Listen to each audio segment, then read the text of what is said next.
వాళ్ళు పర్మిషన్స్ ఇవ్వమంటే కూడా ఇవ్వమని చెప్పట్లేదండి.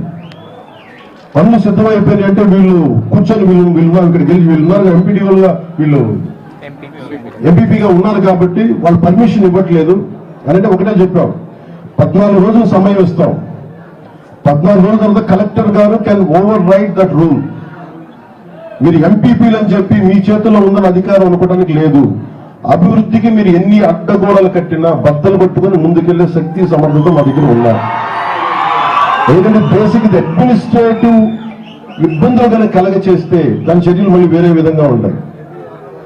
అలాగే కలెక్టర్ గారికి కూడా దృష్టికి తీసుకొచ్చి 14 రోజులు మీకు నోటీస్ ఇచ్చి వి విల్ ఓవర్ రైట్, మీ ఎంపీపీ పదవిని మీరు నిలబెట్టుకుంటే గౌరవంగా ఉంటే అది మీకు మంచిది. అలాగే ఇది నేను ప్రత్యేకించి రాయలసీమ ప్రజలందరికీ కూడా చెప్తున్నాను, నేను ఇక్కడికి వచ్చింది మీకు ధైర్యం నింపడానికి వచ్చాను. ఇక్కడికి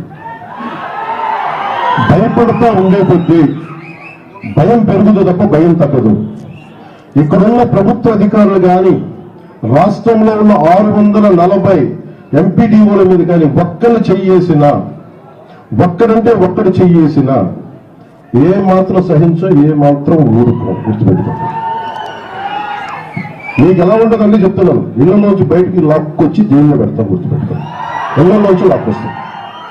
మర్యాదగా ఉన్నంతసేపు మర్యాదగా ఉంటాం, పద్ధతిగా ఉంటే పద్ధతిగా ఉంటాం, ప్రజాస్వామ్యబద్ధంగా ఉంటే ప్రజాస్వామ్యబద్ధంగా ఉంటాం.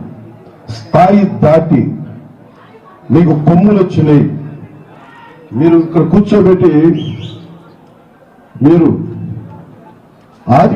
ఆధిపత్య ధోరణితో కానీ